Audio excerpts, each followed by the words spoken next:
Fala, parametrizados, tudo bom com vocês? Tudo certo? Eu espero que seja tudo certinho aí com vocês. E vamos lá, parte 2, algoritmos evolutivos. Nesse vídeo aqui eu ia falar sobre a teoria, como é que funciona essa questão de evolução e código e não sei o que, e biologia, algoritmo genético. Nesse vídeo de hoje eu vou falar sobre isso.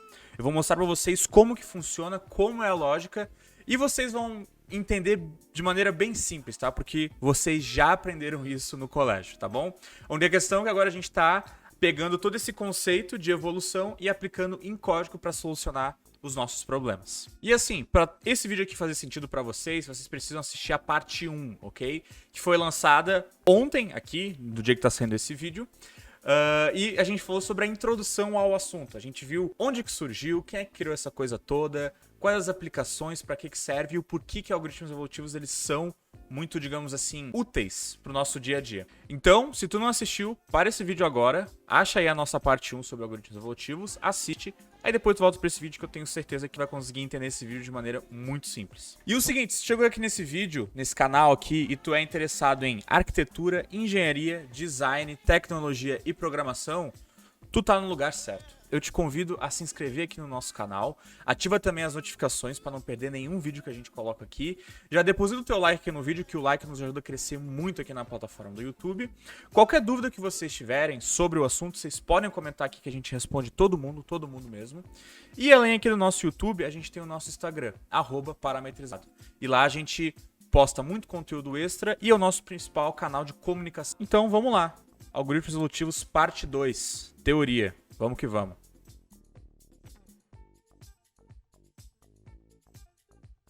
Antes da gente começar essa nossa parte 2, eu queria fazer uma pequena revisãozinha da parte 1. Só pra gente ficar com as coisinhas um pouco mais frescas na nossa mente. Então, lá na parte 1, a gente tinha falado que algoritmos evolutivos fazem parte da computação natural, que é uma das áreas, das milhões de áreas que a gente tem de computação. E o que a gente vai estudar é o algoritmo genético, ok? O algoritmo genético ele faz parte dos algoritmos evolutivos. Então, algoritmos genéticos são uma subclasse de algoritmos evolutivos baseados em teorias biológicas, e é isso que a gente vai ver hoje, uma teoria biológica. São processos que replicam os conceitos biológicos em código para efetuar uma otimização. E essa que é a coisa interessante, a gente vai simular a teoria da evolução em código para resolver os nossos problemas. E eles têm 3 características. Eles são simples, eficientes e de fácil aplicação. Eles são o que a gente chama de meta-heurística, então quer dizer que eles conseguem ter uma abordagem genérica para a solução de problemas. E eles são eficientes para resolver soluções de busca gigantescos. E aí a gente viu que esse foi o criador, John Henry Holland, ok? E a gente também deu uma olhadinha sobre o teorema do macaco infinito. A gente conheceu o Jorge e a gente viu o problemão que o Jorge tinha, tá bom? A gente também deu uma olhadinha sobre o Traveling Salesman Problem, que é o problema do vendedor viajante, né?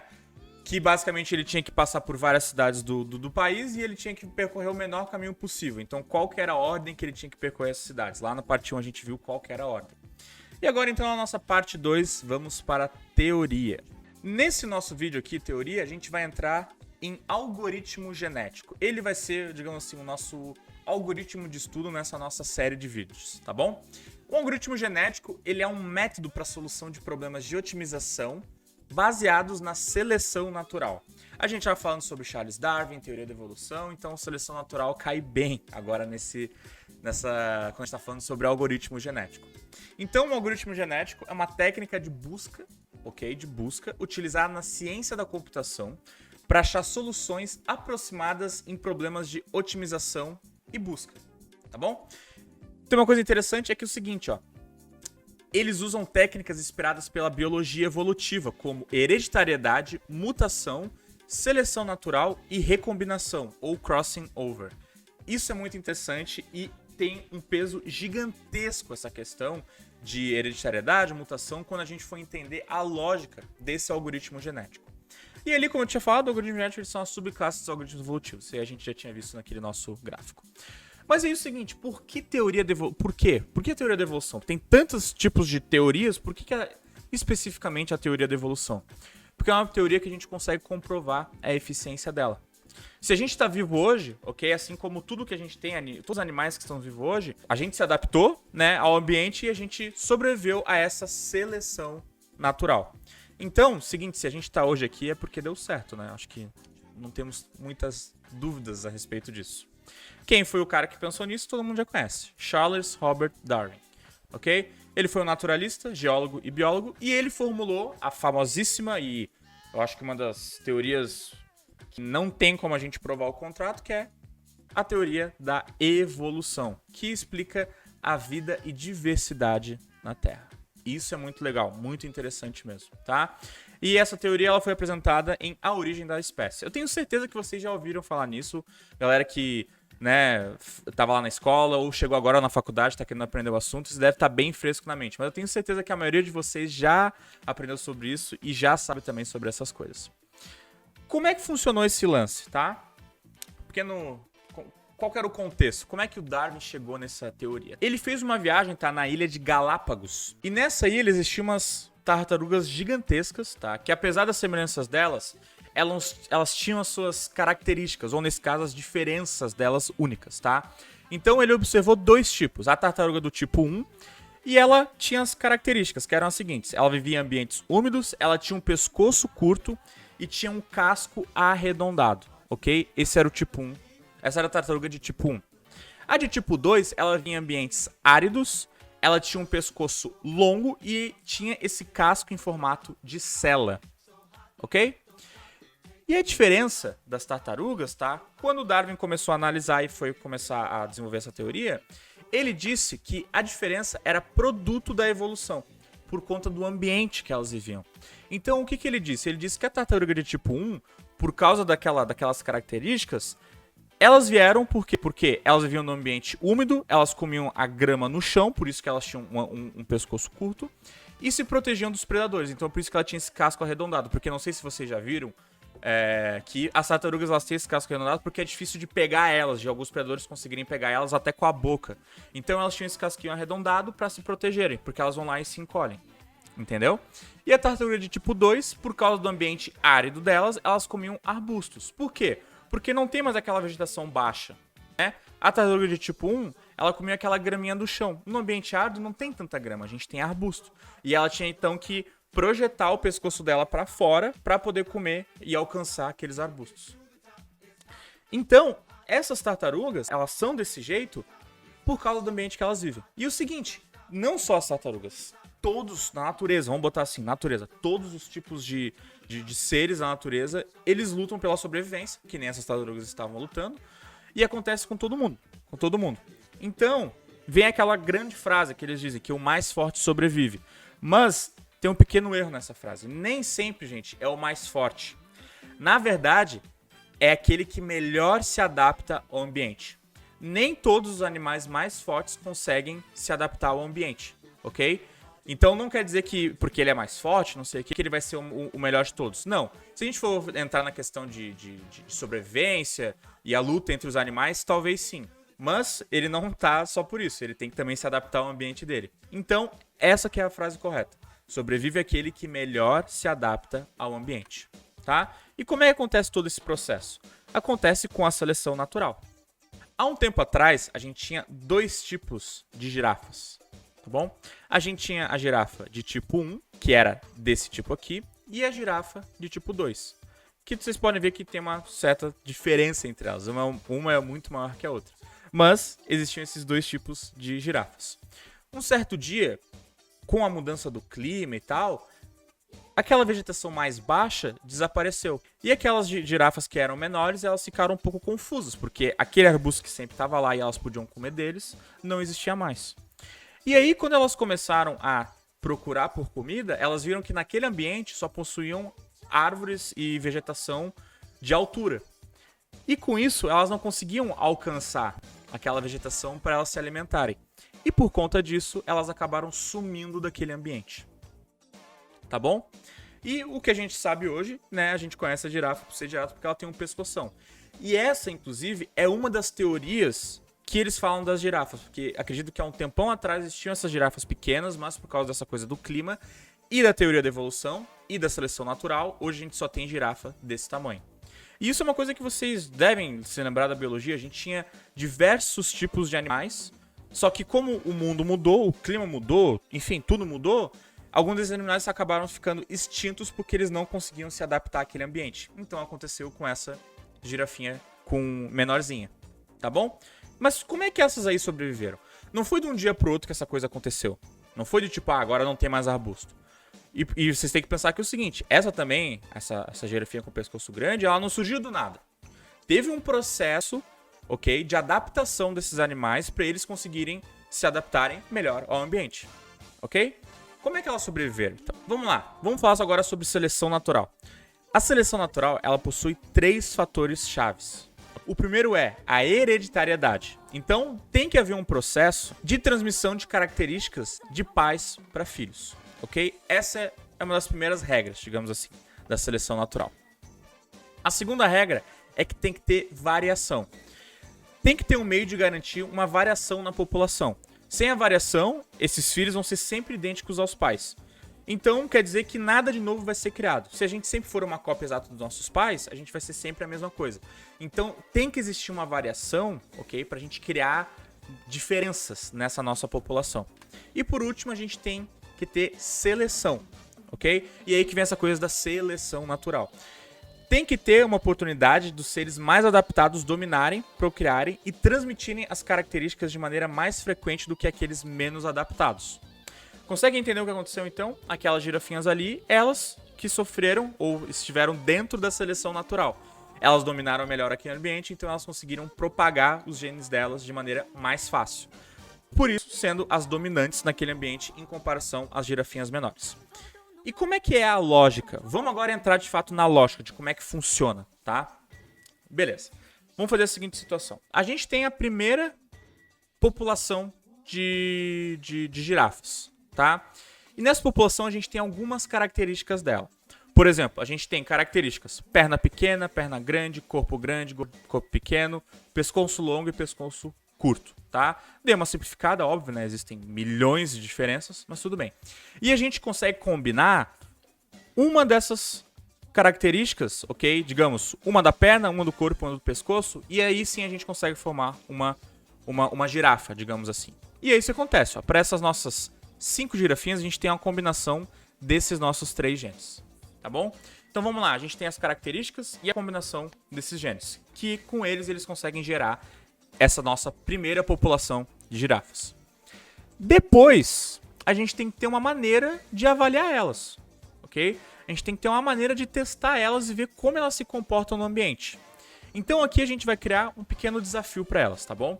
A girafinha ela tem que partir desse ponto de início, ela tem que caminhar até essa árvore e depois ela vai comer uns frutos que vão estar aqui nessa nossa árvore. Então vamos lá. Pegamos a primeira girafinha, ela começou e ela conseguiu andar só 4,5 metros, ok? Isso porque, bom, ela tem um corpo grande, ela tem uma perninha curta, então fica um pouco difícil para ela caminhar grandes distâncias.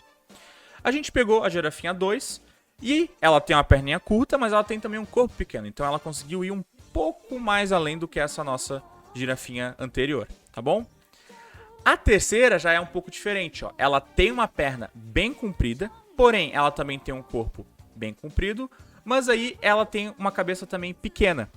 Ela chegou perto da árvore, tá? Mas ela não conseguiu alcançar aqueles frutos que estão lá em cima. Depois, a girafinha 4, mesma coisa, ela é que nem a girafinha 2, mas ela tem um pescoço maior, ela conseguiu caminhar só 5,5. E por último, a girafinha 5, ela conseguiu chegar lá, mas ela não conseguiu comer. Porque olha só, ela tem um corpo pequeno, uma perna grande, então ela consegue andar grandes distâncias, mas quando chegou lá, coitada, ela não conseguiu alcançar. Era muito baixinha para aquela árvore, tá bom? Então agora a gente já analisou todas essas nossas girafas, essa nossa primeira população, e a gente vai se fazer uma pergunta. O objetivo que era comer foi alcançado? Alguma dessas girafinhas conseguiu chegar lá e comer? Caso sim, a gente, beleza, acabou, é isso aí. Mas o que aconteceu é que não, né? Nenhuma delas conseguiu chegar lá. Então, por isso, agora a gente vai passar para a nossa próxima etapa, que aí é a seleção. A gente vai ter que pegar essas girafinhas aqui e selecionar algumas. Algumas vão sobreviver e outras não, tá bom? Então, nesse caso, sobreviveu a girafinha 5, 3 e a 4, e a 1 e a 2 ficaram de fora. Tá bom? Essas aqui vamos considerar que elas foram extintas. E essas aqui vão as que vão propagar os genes depois. Agora que a gente selecionou, a gente vai fazer o que eles chamam, o que tinha dito antes de crossover.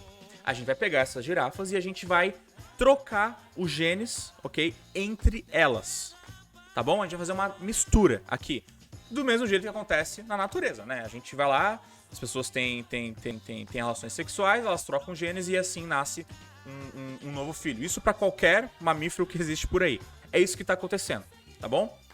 Agora que a gente vai trocar esses genes, a gente vai fazer o seguinte, a gente vai juntar a girafa 5 com a girafa 3 e a gente vai pegar alguns genes da 5, alguns genes dessa 3 e a gente vai juntar numa nova combinação. Então é o seguinte, ó, eu peguei a perna grande da girafa 5, depois peguei o corpo grande e o pescoço curto da 3 e eu criei, né, essa girafinha aqui. Isso a gente fez com a girafa 5 e a girafa 3, mas agora eu também vou juntar a girafa 3 com a girafa 4. E aí eu peguei, ó, da girafa 3 a perna grande e o corpo grande, e da girafa 4 eu peguei só o pescoço longo. E eu criei uma novíssima combinação aqui de girafa. No final eu vou ter esses dois novos animais aqui, que é o G6, que tem uma perna grande, corpo grande e pescoço curto. E não sei se vocês lembram, ele era exatamente que nem aquele outro que a gente tinha visto. No caso, o G3, então ele é muito parecido com o pai dele. E esse G7 aqui, ele tem a perna grande, corpo grande e pescoço longo, tá bom? Então ele é uma mistura desse G4 com esse G3. E aí que vem uma coisa, vocês viram que esses dois aqui, eles são exatamente iguais? Isso é um pouco ruim, porque vocês começam a ver que a gente já tá tendo várias girafas parecidas, a gente não tá tendo essa grande diferença de genes e de combinações. E aí entra uma outra coisa, a mutação, tá bom? A mutação vai pegar um desses genes e vai fazer uma troca. Ele vai trocar, ok? Sem ser do pai ou da mãe, ele não vai pegar um gene de outro pai e colocar ali pra substituir. Não, é uma coisa aleatória. Ele vai pegar um deles ali e vai fazer uma pequena mudança. Então, naquele nosso G6 que era igual ao pai, a gente tirou a perna grande e agora a gente botou a perna curta. E nesse G7 aqui, que tinha o corpo grande, agora a gente botou o corpo pequeno. E aí com isso a gente criou uma nova população de girafas, certo? Essa é a nossa nova população. E o que acontece agora? Acabou? Não acabou, porque agora a gente tem que testar elas novamente. Então a gente vai voltar para a avaliação, e aqui eu dei uma pequena resumida, e eu vi que é o seguinte, ó, a G6, que foi aquela que perdeu a perna longa, ficou mais para trás, né? Como eu falei, não vai conseguir andar tanto. A G4 andou um pouquinho mais. A G3 e a G5, elas chegam, mas elas não conseguem alcançar o fruto. Só que vocês viram que tá faltando uma, né? A G7. A G7, sim, ela consegue chegar até lá e ela tem um pescoço grande o suficiente para comer aquele fruto que tá lá na árvore e se alimentar, ok? E aí a gente pergunta, chegamos no objetivo final? Sim. Esse tipo de girafa, essa combinação de genes de girafa alcançou aquele objetivo. Então acabou aqui o processo. Então, gente, é mais ou menos assim que funciona, tá? Um algoritmo genético. A gente vai fazendo essas combinações até a gente chegar no objetivo, ou o mais próximo do objetivo. Vale ressaltar uma coisa, isso que eu fiz foi muito simplificado. Imagina, a teoria da evolução, a seleção natural, eles acontecem há bilhões de anos, né? E acontece, inclusive, até hoje. Então a gente está todo dia em teste e, sem que a gente saiba, o que melhor se adapta continua daquele que menos se adapta ao ambiente. Então aqui, né, foi só uma questão de eu dar uma simplificada para vocês entenderem como é que funciona essa lógica, tá? E uma coisa bem importante é que essa otimização, eu fiz ela levando em conta apenas um objetivo, a alimentação. Na natureza a gente tem diversos objetivos, a gente não tem só que se alimentar, a gente tem que cuidar com os predadores, a gente tem que cuidar do ambiente, tem que ter a questão de reprodução. Como a gente só fez um único objetivo, que nessa essa otimização anterior, a gente chama ela de mono-objetivo. Alguns também falam de uni-objetivo, tá? Mas pelo que eu vi, mono-objetivo é o mais adequado. Quando a gente tiver mais de um objetivo, a gente chama ele de multi-objetivo. Que aí a gente vai estar testando não só para mais uma coisa, vai ser alimentar, reproduzir, correr, fugir de predadores, enfim. Que é o que acontece hoje na vida real. E esse é o fim da nossa aula sobre algoritmo genético, teoria. O que vocês acharam? Interessante, né?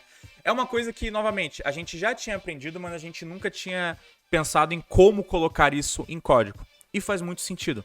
Imagina se a gente pegar toda aquela frase que a gente tinha visto do Jorge e criar um algoritmo evolutivo para ir testando as combinações de caracteres e ver qual aquele é o mais próximo de outro e repetir essa coisa da evolução, esse processo, 100 vezes, 1000 vezes, 1 milhão de vezes até chegar no resultado, tá bom? Isso é muito legal. Claro, nesse exemplo eu dei o exemplo o original, digamos assim, mas vocês pegando essa ideia, essa lógica, vocês podem aplicar em qualquer área, em qualquer problema, em qualquer... para tentar achar qualquer solução de busca que vocês queiram, seja na engenharia, arquitetura, design, enfim, qualquer coisa mesmo. Então agora que a gente já passou pela introdução e pela teoria, tá na hora da gente ir para a prática. Então quinta-feira, amanhã, do dia que está sendo postado esse vídeo, vai ter uma live aqui no canal que a gente vai pegar então todos esses conceitos e solucionar um problema ou otimizar alguma coisa que a gente vai criar na hora, na live, tá bom? Então eu convido vocês a comparecerem.